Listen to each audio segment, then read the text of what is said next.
Hello friends, super TET series में मैं video बना रहा हूँ। तो 71 नंबर क्वेश्चन चालू करता हूँ। कौन सी संस्था नज़र रखती है कि बैंक वास्तव में नकद शेष बनाए हुए हैं? तो वो है भारतीय रिजर्व बैंक। अगला है, भारत में बंजर भूमि का सबसे बड़ा हिस्सा किस राज्य में है? तो वो है फ्रेंड राजस्थान में। अगला है, अंडमान और निकोबार द्वीप समूह में सबसे ऊंची चोटी कौन सी है? तो ये है चोटी सैडल चोटी। अगला है, अपक्षपात वक्र क्या दर्शाता है? तो दो वस्तुओं से प्राप्त संतुष्टि। अगला है, भारतीय संविधान में न्यायिक पुनरावलोकन का प्रस्ताव किस देश के संविधान से लिया गया है? तो ये संयुक्त राष्ट्र से लिया गया है। अगला है, 17 दिसंबर 1927 को जॉन सैंडर्स की किसने हत्या कर दी थी? तो भगत सिंह ने हत्या कर दी थी। अगला है, किस प्रकार के वन मुख्यतः शैवाल तथा काई से बने होते हैं? तो ये टुंड्रा वन होते हैं। अगला है, निम्नलिखित में से किसका दैनिक तापमान में अंतर सर्वाधिक होता है? तो मरुस्थल में होता है।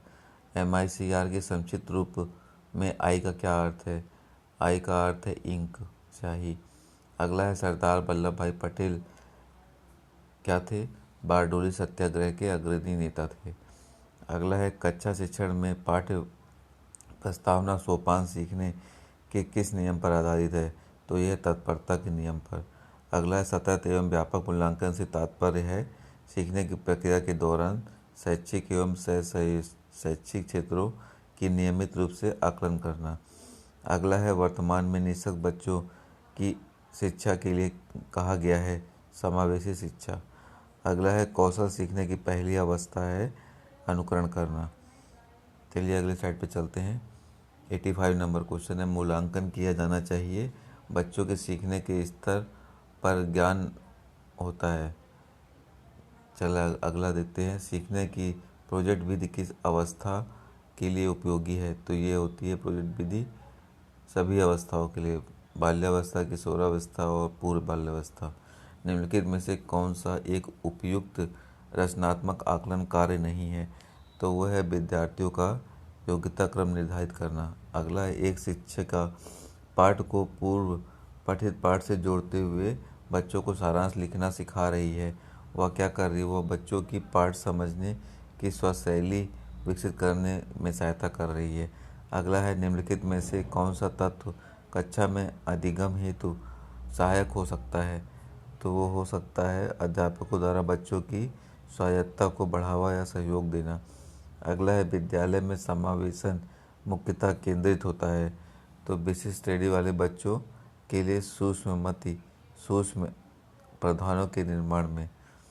अगला है, जो बालक स्कूल के जीवन के मध्य में अपनी आयु स्तर की कक्षा से एक नीचे की कक्षा का कार्य करने में असमर्थ होते हैं वह हैं मानसिक रूप से मंद बालक। अगला है, निम्नलिखित में से कौन सा विशिष्ट अधिगम विकलांगता का उदाहरण है? तो वो है डिसलेक्सिया। अगला है, श्रवण बाधित बच्चों को पढ़ाने के लिए क्या प्रयुक्त की जाती है? तो ये होती है सांकेतिक भाषा। अगला है, शैशवावस्था होती है 6 वर्ष तक होती है शैशवावस्था। अध्ययन की दृष्टि से व्यक्तिगत विभिन्नताओं का महत्व है। विद्यार्थियों का समूहों में वर्गीकरण। अगला है, गर्भ में बालक को विकसित होने में कितने दिन लगते हैं? तो 280 दिन लगते हैं। नवजात शिशु का भार कितना होता है? 7 पाउंड। विशेष बालकों की शिक्षा हेतु शिक्षक को ध्यान देना चाहिए व्यक्तिगत आवश्यकताओं व समस्याओं पर। चलिए अगली स्लाइड पे आते हैं। 99 नंबर क्वेश्चन, मनोविज्ञान के अनुसार बाल विकास की कौन सी अवस्था सबसे जटिल व कठिन होती है? किशोरावस्था होती है। समावेशी शिक्षा उस विद्यालय शिक्षा व्यवस्था की ओर संकेत करती है जो होते हैं उनकी शारीरिक, बौद्धिक, सामाजिक, भाषिक व अन्य विभिन्न योग्यता स्थितियों को ध्यान में रखकर बगैर बच्चों को शामिल करती है। अगला है, लौह पुरुष की उपाधि से किसे सम्मानित किया गया है? तो ये सरदार वल्लभ भाई पटेल को। सुप्रसिद्ध पुस्तक काबुलीवाला के लेखक कौन है? तो है रविन्द्रनाथ टैगोर। अगला है, निम्नलिखित में से कौन सी किताब मुंशी प्रेमचंद द्वारा नहीं लिखी गई है? तो वो है गाइड। गोदान गमन और निर्मला इनके द्वारा लिखी गई है। अगला है, I too had a love story पुस्तक के लेखक कौन है? तो वो है रविंदर सिंह। अगला है विश्व ऊर्जा संरक्षण दिवस कब मनाया जाता है? तो मनाया जाता है 14 दिसंबर को। विश्व तंबाकू निषेध दिवस कब मनाया जाता है? वो मनाया जाता है 31 मई को। अगला है संयुक्त राष्ट्र संघ का मुख्यालय कहाँ स्थित है? तो वो है न्यूयॉर्क में। अगला है IMF किसका संबंधित रूप है? तो वह इंटरनेशनल मॉनिटरी फंड का। अगला है संयुक्त राष्ट्र संघ का प्रथम महासचिव कौन था? तो वो था त्रिवेली। अगला है विश्व आर्थिक रिपोर्ट कौन प्रकाशित करता है? तो वो करता है अंतर्राष्ट्रीय मुद्रा कोष। अगला है विश्व व्यापार संगठन जो अब गेट के स्थान पर है का मुख्यालय कहाँ स्थित है? तो वो स्थित है जिनेवा में। अगला है निम्नलिखित में से किस अंतर्राष्ट्रीय संगठन ने श्री BR अम्बेडकर को 125वीं जयंती मनाई? तो वो है संयुक्त राष्ट्र। अगला है सार्क का सचिवालय कहाँ स्थित है? तो ये स्थित है, सार्क का सचिवालय काठमांडू में स्थित है। अगला है संयुक्त राष्ट्र संघ कब अस्तित्व में आया? तो ये आया 1945 में। अगला है संयुक्त राष्ट्र संघ की सुरक्षा परिषद के 10 अस्थायी सदस्यों का कार्यकाल कितना होता है? तो ये होता है 2 वर्ष। अगला है कौन सी संस्था को विश्व बैंक की सुलभ कर्ज विंडो के नाम से जाना जाता है? तो वो IDA है। अगला है विशेष आहरण अधिकार किसने बनाए थे? तो ये बनाए थे अंतर्राष्ट्रीय मुद्रा कोष ने। अगला है निम्नलिखित में से किसको विश्व बैंक भी कहा जाता है? तो अंतर्राष्ट्रीय पुनर्निर्माण एवं विकास बैंक को। अंतर्राष्ट्रीय पुनर्निर्माण एवं विकास बैंक को विश्व बैंक भी कहा जाता है। चलिए अगली स्लाइड पे आते हैं। 111 नंबर क्वेश्चन, निम्नलिखित में से कौन सा उत्पादन संघ कार्टेल का उदाहरण है? तो पेट्रोलियम निर्यातक देशों का संगठन OPEC.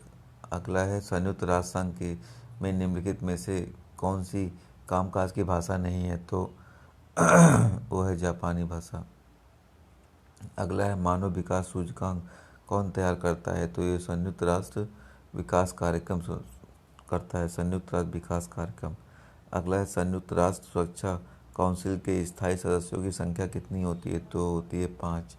World economic outlook report किसके द्वारा प्रकाशित की जाती है? तो वो अंतर्राष्ट्रीय मुद्रा कोष द्वारा होती है। संयुक्त राष्ट्र सुरक्षा परिषद के 5 स्थायी सदस्य कौन से हैं? तो है जापान, जर्मनी, रूस, ब्रिटेन और अमेरिका। जापान, जर्मनी, रूस, ब्रिटेन और अमेरिका, यह है सुरक्षा परिषद के स्थायी सदस्य। अगला है प्रसिद्ध संपादक, कवयित्री, विदुषी और लेखिका इंदिरा गोस्वामी को कौन सी भाषा के लिए ज्ञानपीठ पुरस्कार दिया गया? तो उनको असमिया भाषा के लिए दिया गया। निम्नलिखित में से किस भारतीय को विशेष ऑस्कर पुरस्कार दिया गया? तो सत्यजीत रे को दिया गया। अगला है मलाला यूसुफजई और कैलाश सत्यार्थी को संयुक्त रूप से किस पुरस्कार से सम्मानित किया गया? तो इनको मैग्सेसे अवार्ड से सम्मानित किया गया। अगला है निम्नलिखित में से कौन सा अंतर्राष्ट्रीय पुरस्कार पत्रकारिता के क्षेत्र में सर्वोत्तम योगदान के लिए दिया जाता है? तो ये है पुलित्जर पुरस्कार। अगला है जवाहरलाल नेहरू नेहरू पुरस्कार किस लिए दिया जाता है? तो ये पुरस्कार दिया जाता है अंतर्राष्ट्रीय समझदारी के लिए। अगला है किस दक्षिण कोरियाई लेखक को मई 2016 में अपने उपन्यास द वेजिटेरियन के लिए 2016 का मैन बुकर इंटरनेशनल पुरस्कार मिला है? तो वो है हैन कैंग। अगली स्लाइड पे आते हैं फ्रेंड। तो हम लोग 136 नंबर क्वेश्चन चालू करेंगे। ओरेकल क्या है? ओरेकल है एक प्रोग्रामिंग भाषा, और ओरेकल क्या है? ओरेकल एक है डेटाबेस पैकेज, ठीक है। ओरेकल एक बेस पैकेज है। अगला है ईमेल में बेसिक का क्या अर्थ है? तो ये होता है ब्लाइंड कार्बन कॉपी। अगला है पहले से चल रहे कंप्यूटर को रीस्टार्ट करना क्या कहलाता है? तो इसको रिबूट कहते हैं। अगला है सॉफ्टवेयर में त्रुटियां खोजने की प्रक्रिया को क्या कहते हैं? तो इसको डीबग कहते हैं। अगला है डेसिमल संख्या प्रणाली की आधार संख्या कितनी होती है? तो ये होती है 16। अगला है आंतरिक रूप से अभिप्रेरित विद्यार्थी होते हैं के लिए वाई पुरस्कार उसकी प्रेरणा को बनाए रखने के लिए पर्याप्त नहीं होते हैं। अगला है बीजों का अनुकरण कल्पना के शिक्षण की सबसे प्रभावी पद्धति है? तो ये कौन सी पद्धति है? विद्यार्थी द्वारा पौधे के बीज को बोना, उनके अनुकरण के चरणों को देखना। अगला है, जब बच्चे फेल होते हैं तो इसका तात्पर्य क्या है? तो व्यवस्था फेल हुई है। संविधान में कितने मूल कर्तव्य हैं? तो इसमें 11 मूल कर्तव्य हैं संविधान में। दंड का उद्देश्य क्या होता है? उपयुक्त सभी। अगला है, परामर्श एक निश्चित रूप से निर्मित स्वीकृत संबंध है जो उपबोध्य को उस सीमा तक समझने में सहायता करता है जिससे वह अपने ज्ञान के प्रकाश में विधात्मक कार्य में अग्रसर हो सके। किसका कथन है? यह है कार्ल रोजर का कथन। अगला, एक शिक्षक अपने लोकतांत्रिक स्वभाव के कारण विद्यार्थियों को पूरी कक्षा में कहीं भी बैठने की अनुमति देता है। कुछ शिक्षार्थी एक साथ बैठते हैं और चर्चा करके सामूहिक पठन करते हैं, कुछ चुपचाप बैठकर अपने आप बात पढ़ते हैं। एक अभिभावक को यह पसंद नहीं आता। इस स्थिति से निपटने के लिए निम्नलिखित में से कौन सा तरीका सबसे बेहतर होगा? तो वह अभिभावकों को शिक्षकों पर विश्वास व्यक्त करना चाहिए। ठीक है फ्रेंड, तो इसका ऑप्शन बी सही हो जाएगा। चलिए अगले क्वेश्चन देखते हैं। निम्नलिखित में से कौन सा शिक्षार्थी में सृजनात्मकता का पोषण करता है? तो प्रत्येक शिक्षार्थी की अंतर्जात प्रतिभाओं का पोषण करने एवं करने का अवसर उपलब्ध कराना। चलिए फ्रेंड अगली साइड पे चलते हैं। 149 क्वेश्चन, सीखना समृद्ध हो सकता है यदि वास्तविक दुनिया से उदाहरणों को कक्षा में लाया जाए। ठीक है। अगला है, विद्यार्थी द्वारा प्रश्न पूछना कोई एक अभिप्रेरित शिक्षण का संकेत माना जा सकता है।